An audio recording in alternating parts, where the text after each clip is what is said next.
Hello everyone, this is Shiva Nukala from Merit Campus. Let's get started with today's webinar. And in today's webinar, we will be discussing about best programming practices. I hope everyone can see the screen. If you have any questions, there is a question box. You can just type in your question. I'll try to get to the questions towards the end of the session, depending upon how many minutes. So let's get started. First thing I want to say is like best programming practices which we are going to discuss today. It is not just for Java programming. It is for any programming language. It is not just for Java. You could use it for .NET, C, C++, or any other programming language. So that is something which you can understand. Basically, I'm using the Java samples here, but don't think that this is only relevant to Java. So let's get started with the presentation. First thing we need to understand is why code should be clean. Why code should be clean is basically because the code which we write has long lifespan. The code usually, depending upon the application, it might live as much as like 30 or 40 years. So it might be longer than your career. So whatever code you write should be very clean, since it has long lifespan and it will get used multiple times. And the other reason why it should be clean is because it should be understood by peers. In a sense, there are your colleagues who will be looking at your code at a later stage. So they should be able to understand your code. If they want to integrate or if there are any bugs they want to clean up, they should understand your code. So you should make code clean. Similarly, after you have left the organization or after you have left the project, there will be successors. Like there are people who will join the project after you have left. They should be able to understand as well. And the most important thing is you should understand the code yourself. Basically, it usually happens that you are working on a module and you write some code and there is a bug after say 1 year or after 6 months. By then you should understand the code what you have written. Otherwise your manager will question why you are not able to fix. If the code is not clean, it will be difficult for you to understand and it will be more difficult to fix. And the other thing is, if it is code is not clean, you will be remembered for bad reasons. Like people will see who has written this code and then they'll scold you saying that what kind of code is here and no one can understand. And the other important thing we should know is like it should be easy to change. If the code is clean, then you can easily change. Say if there is any feature change request, you can change the code easily. The importance of the code you need to understand is like if you write code once, it might get executed million times or more.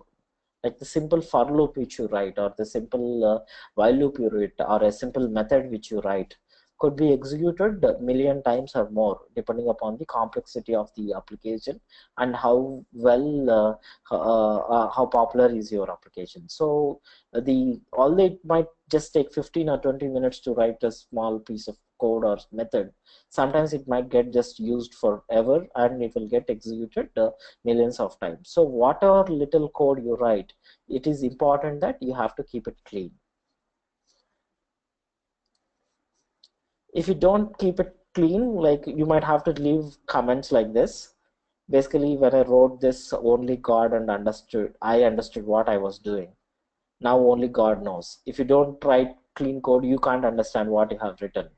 Or you might have to just say sorry for the future employees. So just be aware. So that is the importance of writing clean code. And in this session, we'll discuss how we can write clean code. Writing clean code means you need to know a lot of programming practices. It can't be learned in one day or it can't be learned in like 2-3 months.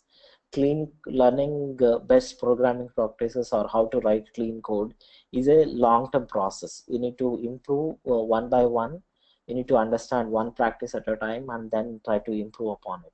The more code you write and the more best programming practices you follow, the best code you'll write. So in this webinar, we will be discussing 4 such practices. There are a lot of programming practices, but in this webinar, we will be just discussing about 4 such important practices. The first thing is duplicate code and how to get rid of it. Reversibility. Basically, we should be able to reverse whatever we have done and be prepared to change. You can't say the customer asked something we did and then we change it again. We should be ready to change. And the third important thing is source code control. And then finally, we'll discuss about debugging checklist. So let's get started with duplicate code. Duplicate code is basically you have the same code at multiple places. That is nothing but duplicate code. Whenever you are writing any program, if at all you are doing copy and paste, say you copy and paste, that means there is problem with your code. You are copying existing code and pasting it. So which means if there is a problem in the original code, then there will be problem in the new code as well. So every time you are doing anytime you are doing copy and paste, just ask yourself this question: can I simplify this code? Can I modify such that I do not have to duplicate it? So if you write any code, you just check whether you can create method or create a constant or create a abstract class or a base class. See if you can remove the duplicate code. And also what you need to understand is, if for every requirement change, if you are working on a project and there is a requirement change, and if you are doing the same change in multiple files or places, then the code is duplicate. For example, any small change, if you are doing it on multiple files and multiple places, then your code is duplicate. For example, if you take service tax, say service tax keeps changing in India and for that matter anywhere across the world. So when you change from 12 to 15%, you have to change at multiple places, then your code is wrong, right? If your service tax should be there only at one place, if you are changing at multiple places from 12 to 15, every file you are opening and changing from 12 to 15, then it means the code is not right. There is a lot of duplicate code. This is also called as DRY principle, DRY principle, which basically says don't repeat yourself. Don't repeat yourself, right? So let's look at the examples of before looking at the examples, let's look at, say for example, these are all the files. Say there are 12 files in your project, and if the change one, you have to change like 5 different files, and for change 2 you are just only doing 2 files. So this is a better change. The less number of files you change for every change request, the more better your code is organized. I mean, once in a while there might be a change which requires a lot of files to be changed. But if every request, every time customer asks you to change something, if you have to change multiple files, then the code is not organized or there is duplicate code. So that you have to understand. The more number of files you are changing for every request, the more complicated is your code. So you should be, the number of files or methods changed per change request should be less. If customer asks you to change something, it should be quick. If the code is clean, you can quickly do the change, and the number of files changed will also be less. But if the code is not clean, the number of files changed will be more, and it will take forever to change that code. So this you have to keep in mind.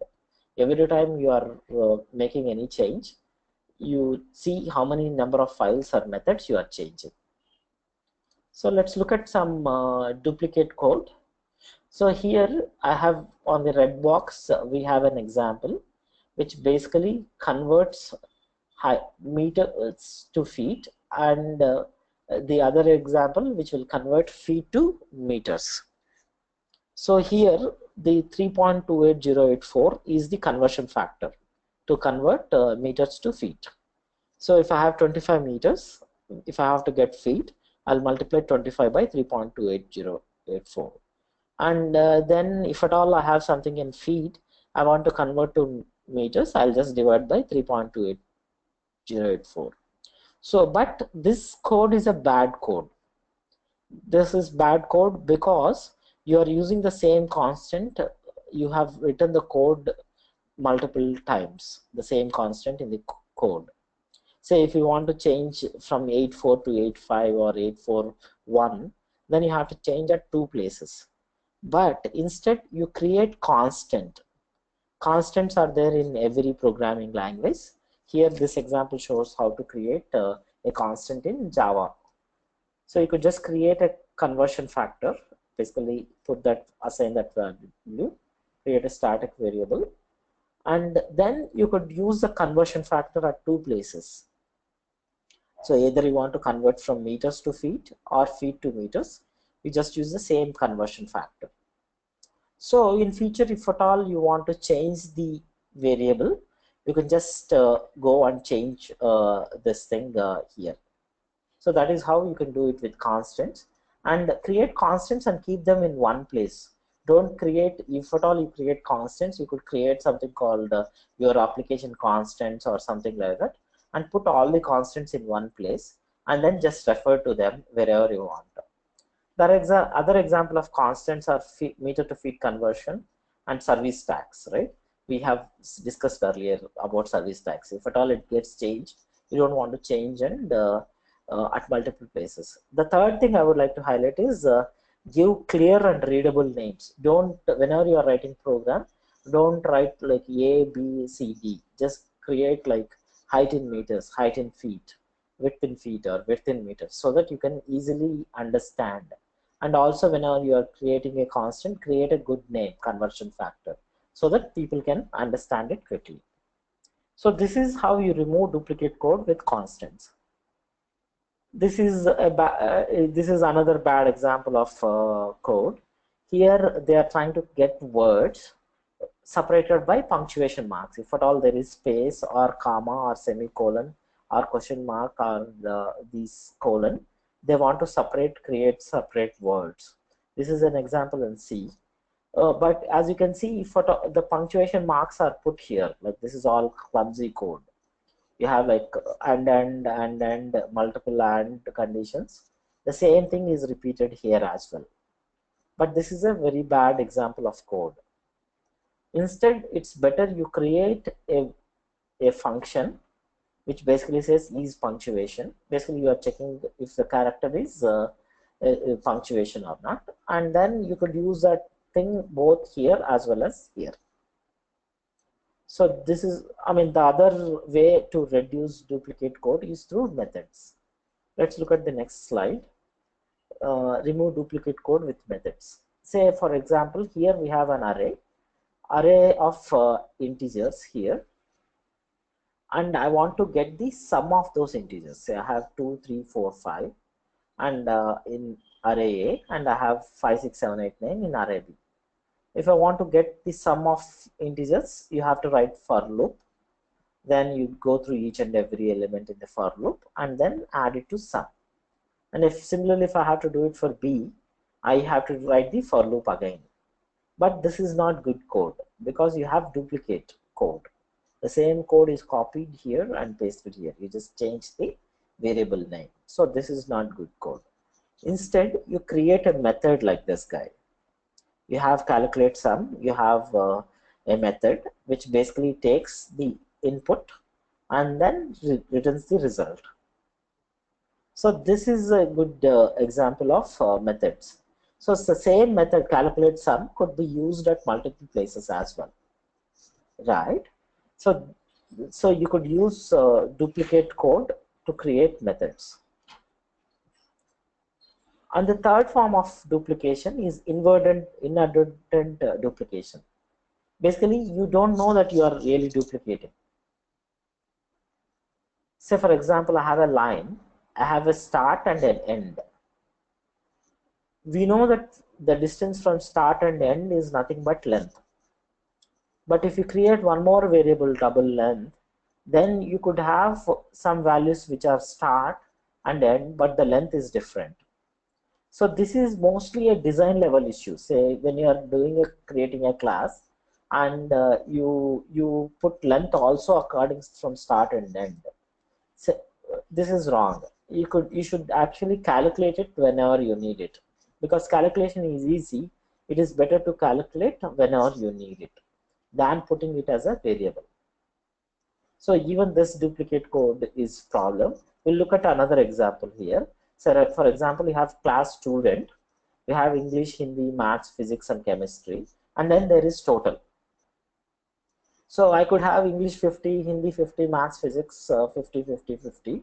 The total is 250, but no one is preventing me. I can create total as 300 when everything is 50, 50, 50. So that means the object is inconsistent. The individual subject marks are different and the total is different. So this is also inadvertent duplication. Basically, you're not thinking it is duplication, but it is also a duplication. So the way to solve it is basically you create a method which basically gives the sum of all the subjects which we have. So this is another type of duplication which you need to be careful. And the other dangerous duplication is inter-developer duplication. Inter-developer duplication in a sense like the same code is written by multiple developers in the same project.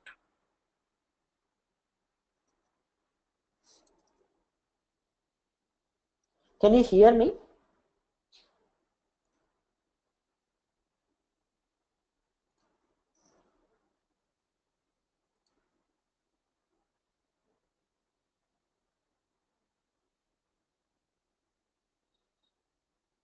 Can everyone hear me?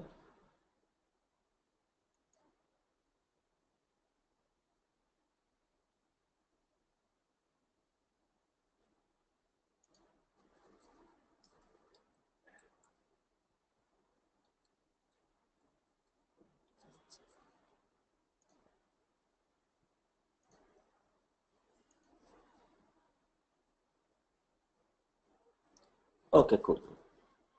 Thanks, Divya.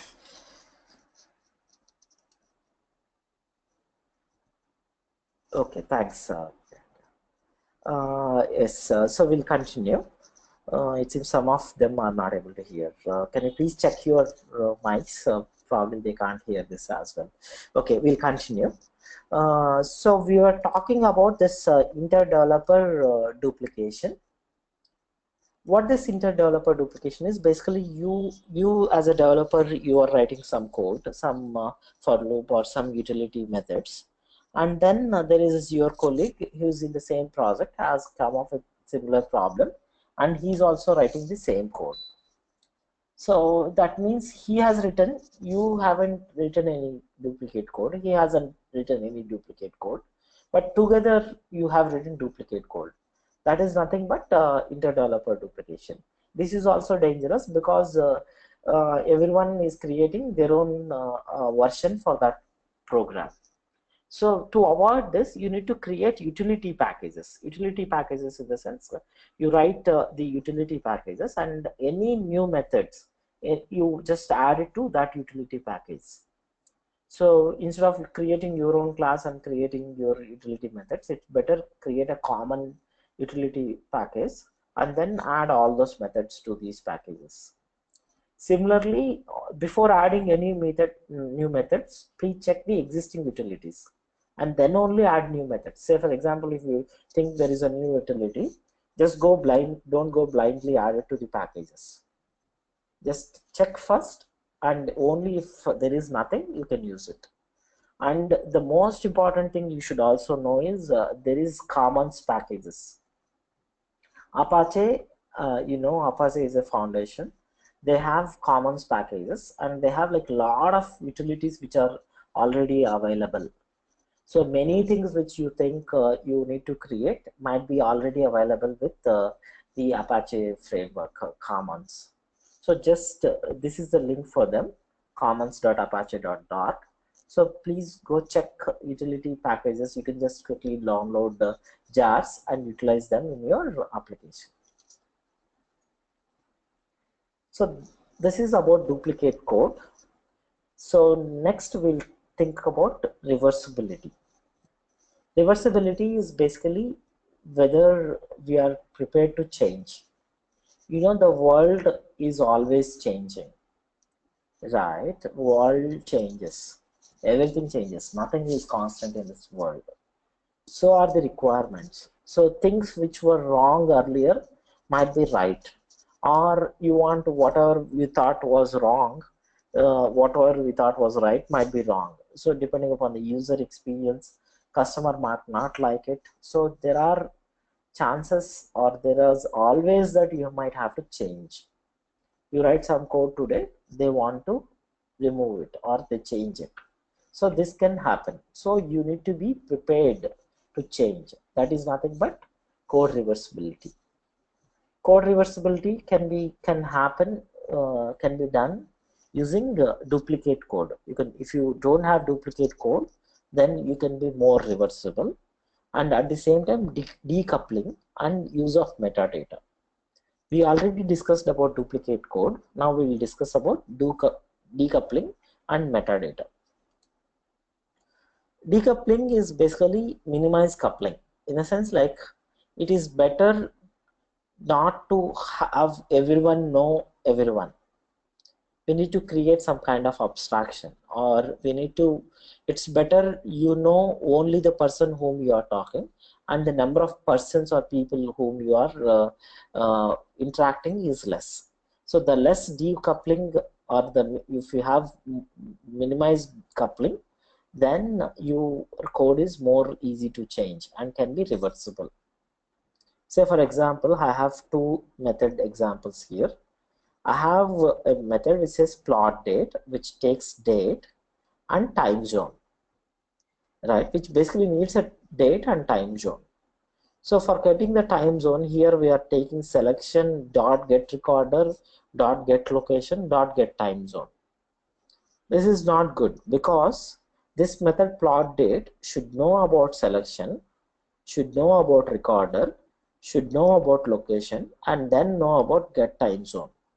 Only when it knows all these things, it can plot, which is not right. Say in future, if at all we change recorder, we have to change this method.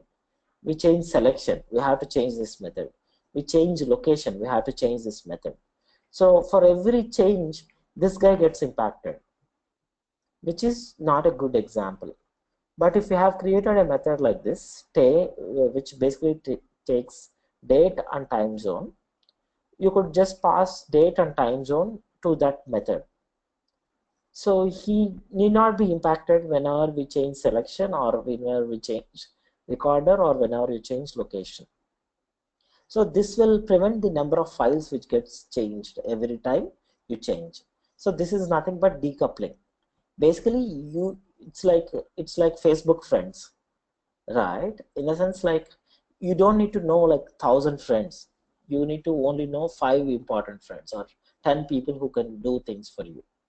So that is how it works. Like, so you know who are the ones who can do the work, and that is it. Don't know so many that nothing will get done, or every impact will change, right? So that is about decoupling. Decoupling also comes with the law of Demeter. Law of Demeter for functions, right?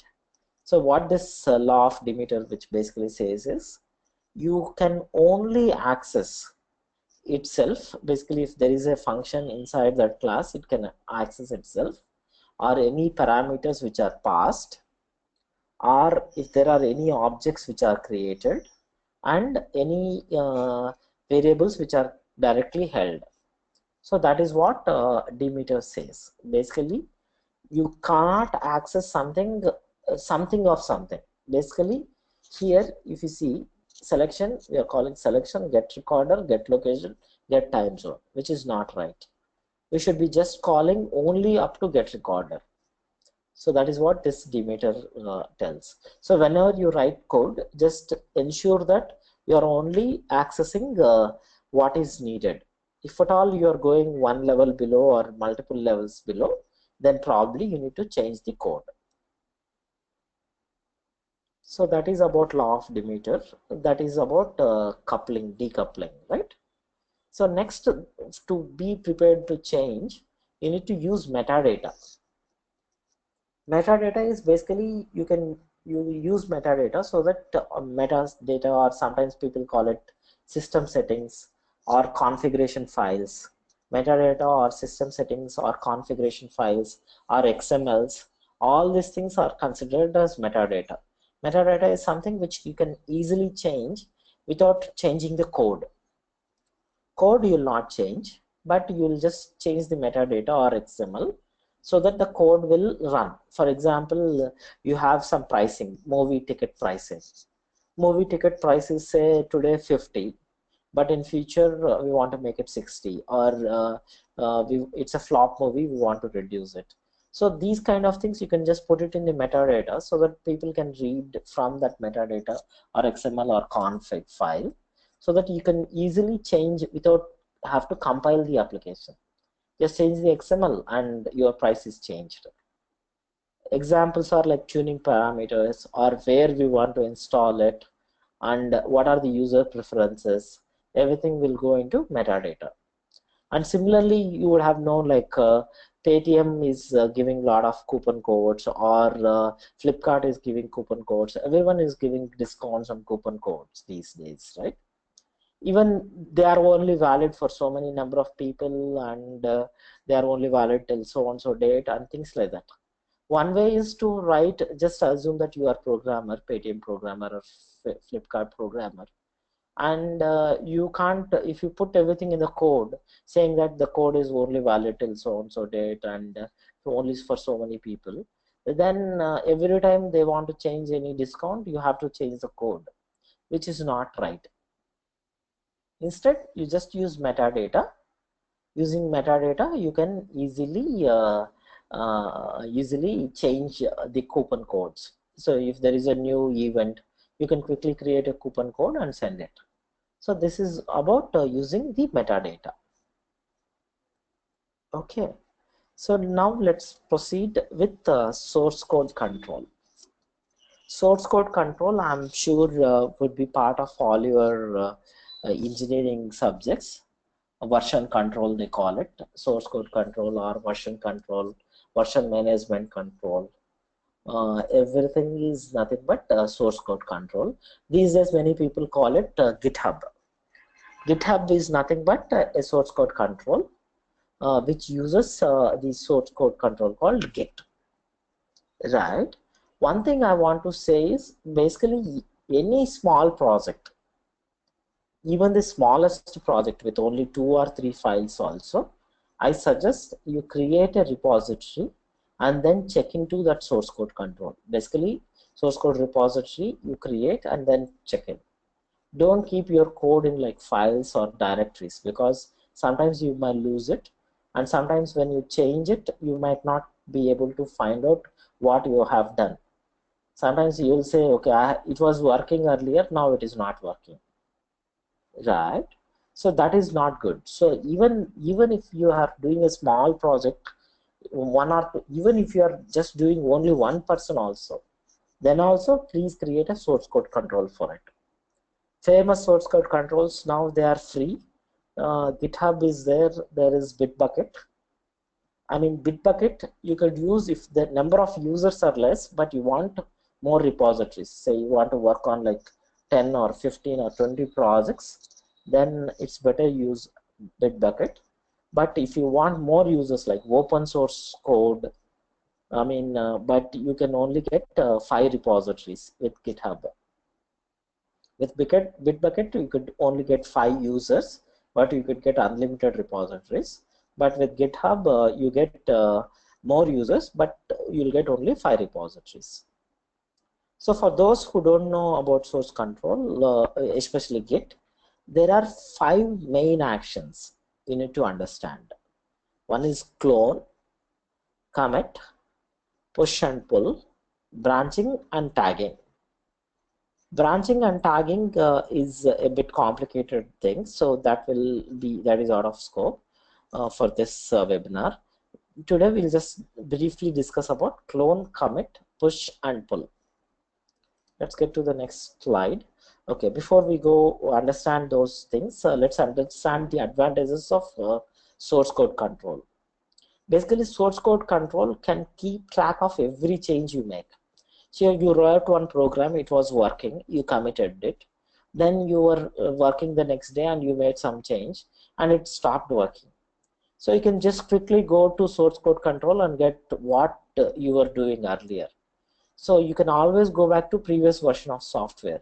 Say even if your machine crashes, someone steals your computer, no matter what, you can always go, because if you are using BitBucket or GitHub, they are there on the cloud. You could always get them back. So that is why it's called JINT undo. Basically, you can quickly undo. You don't need to lose any changes. So if you don't commit to source code control, then you might lose. But if you commit, then there is nothing you can lose.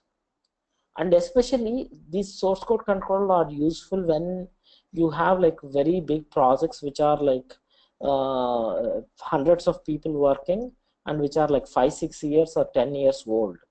So you can quickly go and check like who changed this code, who made the changes in this line of code. You can go check it. What is the difference between current version and last week's? Like say in this week you made some change and the same file, say factorial program was there, factorial.java. Say this version, what is it? What was it last week? You can compare it. And you can also get like how many lines of code did we change and which files get changed most often. So you can also find out which files are getting changed most often. How quickly are the files changing? So the more times the files are changing, they are more dangerous files. You should be careful with those files. If the file A is getting changed like for every release, then it means that you have to be careful with file A. You need to split them, remove, make it into smaller files, or do something like that. And basically this is very useful when you are doing bug tracking in the sense like you found a bug, something was working. Usually what happens, you make a release and something which was working earlier is not working anymore. So that is a big problem. So you can go check the source code control and find out why certain change was done and how we can fix that quickly. And also for auditing, like who changed what file when, and for quality purposes and performance, you could be using source code control. As I said, like now we can quickly discuss about the various source control actions. Basically there is clone, pull, commit, push and log. So in GitHub scenario or in Git scenario, usually there is a central repository in the sense central source, all the files like say factorial.java, for loop.java, anything, any program you write, it's there in central repository. It's in the cloud or some central server, right? So what you do, you first time you clone it. Clone in the sense whatever you have in this repository, you copy it into your local repository. Local repository in the sense it is there in your machine. And then there is something called your working copy. You can, once you cloned it, you get your local repository. You can make changes to it. Say for example, factorial earlier for negative numbers it was crashing. So you got the program here and you change it such that it is not crashing and you commit it. The next step is committing. So you commit to your local repository and from local repository you push it to central repository.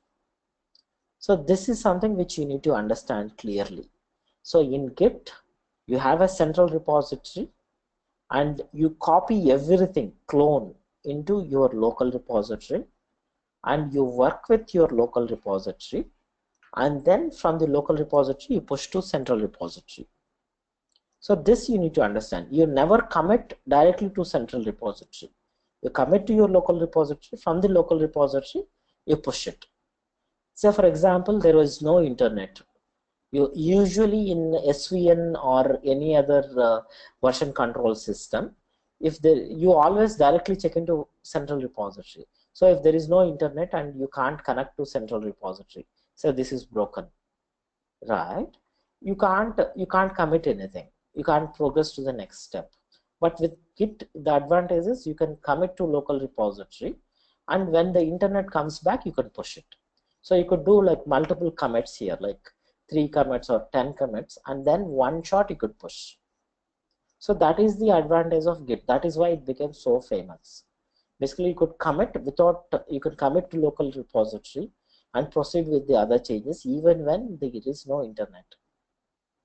And similarly, your teammate, say your teammate is working, he also or she also will have a local repository, right? And then the way whatever you push, he can pull it.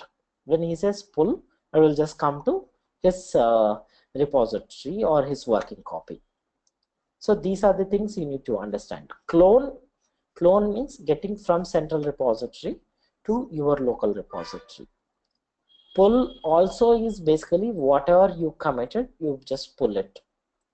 The next step you need to understand is commit. Commit is you make any change and you commit to your local repository, and from the repository you push it. So by pushing, after you push it, it is available in the central repository. From there, anyone can pull it. The other thing you need to know is log. Log is basically, it will show who has shown what files, who has changed what files, what has happened.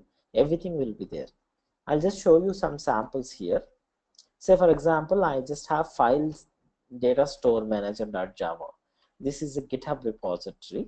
So this guy, as you can see, right, it is being changed from 2016 till April 17, 2017. So there are multiple commits. People are committing, and every time they are committing, they just put a comment, and they are committing to this thing. So if there is a problem, you can just go quickly look at any Java file, and you can see who has committed, what they have done, and you can also see what they have done for a particular thing. Say here we are just looking at one particular difference. Here what has happened, there was no null check here. You see there is this code which was previous code. He was not checking what will happen if the C was null, the cursor was null, so he put a null check. So this is, you can see, okay, there was no null check, he put that null check. And similarly here also, right, there was no null check for C, which he created. So this is how you can see what has different, what has changed. So that is why you need to really use source code control for every project. You need to know what are these actions, like clone and pull, commit, push, and git log.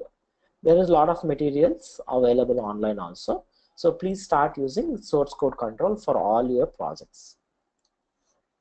So then the last final thing we would like to discuss is debugging. Debugging is something which everyone need to know. Many people think debugging is different than programming. No, because many times whatever application you write, you have to change it. The application will get changed, it will get enhanced. And not only that, whatever program you have written, there is bugs. So you need to remove those defects and find them and removing that defects. That is nothing but debugging, right? So one thing you need to understand is, don't find who caused it, but find the problem. Don't get into this blame game of like, who that guy wrote this code, so this is the problem. Don't get into all that, but just find the problem and attack it like a puzzle to be solved, right? Every debugging is like a detective case, right? You need to find, that is a puzzle, you need to solve it. So that is how you should approach debugging. If you think there are no bugs in my code, then it is a problem. Every code will have bug. Sometime or the others, it will come up. So that is what you need to understand.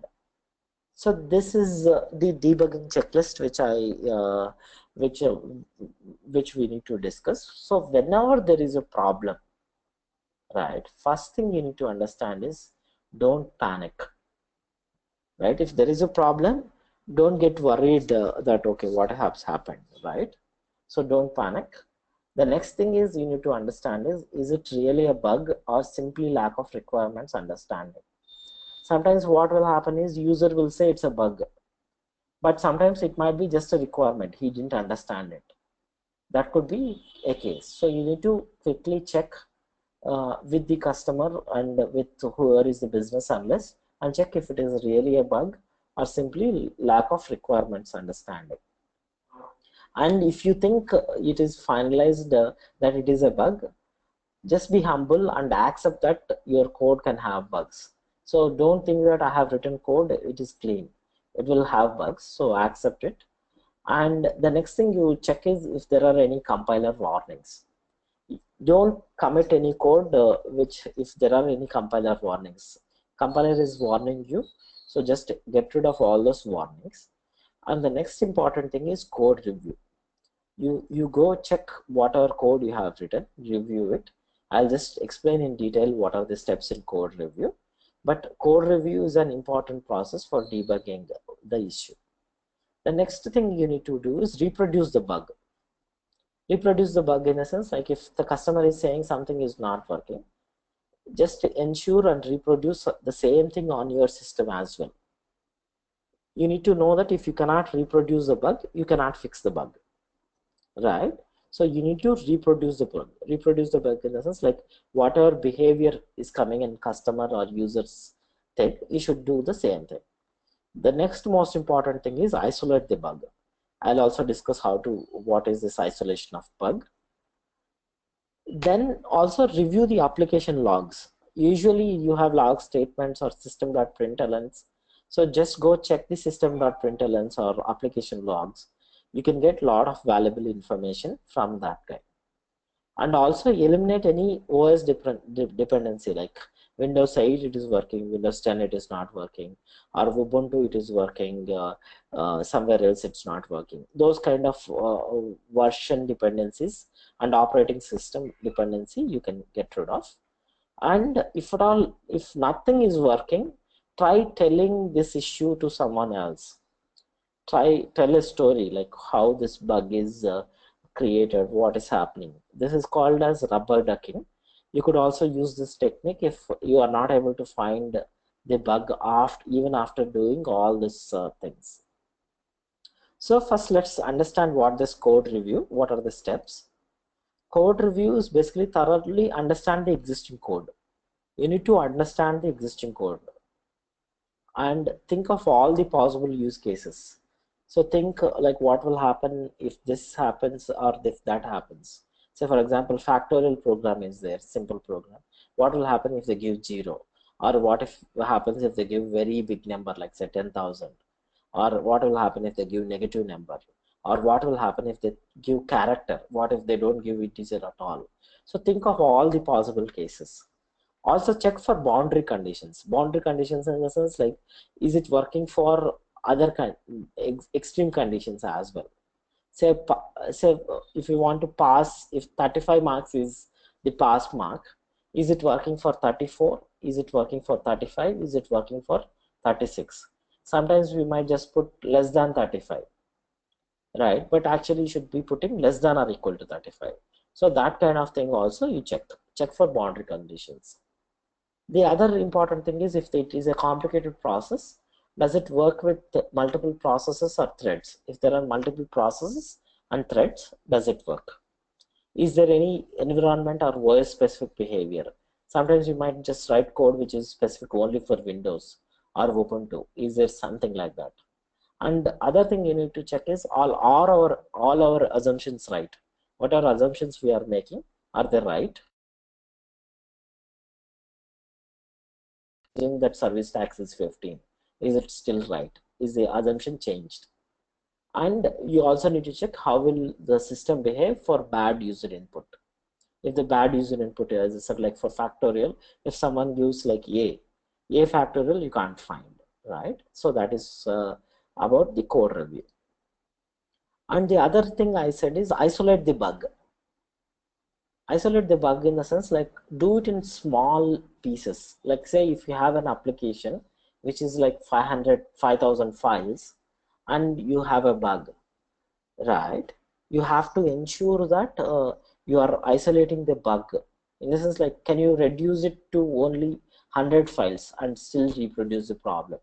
Can you just get the same functionality, or I mean by removing all the functionality, can you reproduce the same bug? Just take that small part of the code which can reproduce the bug. That is nothing but isolating the bug. In a sense like if I have 100 files and there is a bug in that code, now just identify those 10 files or identify those 5 files or identify just one file which is causing that bug. So once you have identified that bug, then you can quickly fix the issue, right? You could also use JUnit test cases. Sometimes like you want to test it with multiple cases, you can just use JUnit test cases to isolate the bug and fix the bug. As I said, like create the smallest possible program which has that bug. Like the same bug should be there, but get rid of as many files as possible. And if the bug is still reproducible, you can easily fix it. So this is about isolating the bug. I'm sure I have hurried, not many or might not all points be clear, but I suggest there are further few books which you could read. Basically, one of them is Pragmatic Programmer, From Journeyman to Master. Basically, this is written by Andy Hunt. This is a very good book. I suggest everyone to read it if you want to become a good programmer. Most of the points we discussed in today's class are also picked up from this book. And the other important book which I suggest is Refactoring, Improving the Design of Existing Code. This is written by Martin Fowler. He is chief scientist at ThoughtWorks, and this book is like really great to work with existing code. Say you join an application, you join a project, and that application is like written like 3 years back or whatever it is. Usually it is complicated, you can't understand it. So how can you improve that existing code? Design of that existing code is discussed in refactoring. And the other thing I suggest is design patterns. Design patterns, many people also, most of you would have probably read as part of your curriculum. But understanding design patterns is also a very important thing. There is this book written by Grady Booch. You can try and check that. So this is what I suggest for further reading. So let's quickly look at any questions which we have. If you have any questions, we can just leave it here.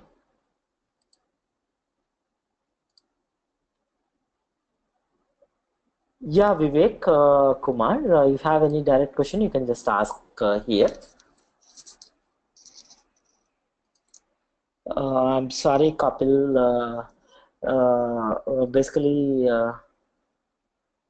I don't know. It seems for some of you, you're able to hear, but for some of you, you couldn't hear. We'll see probably next webinar. We'll ensure that we'll not have this problem. But if you are not able to hear, don't worry.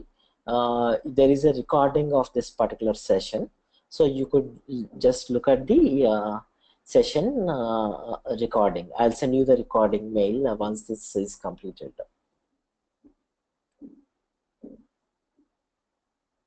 Do you have any other questions? If there is any other question, there is a questions box.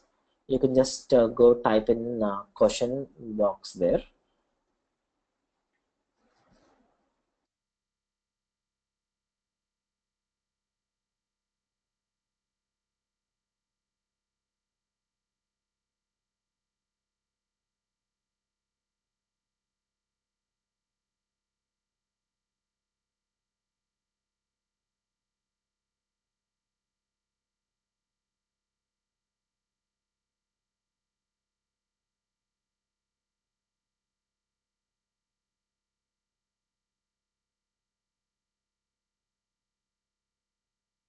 Okay, then thanks a lot for attending the session.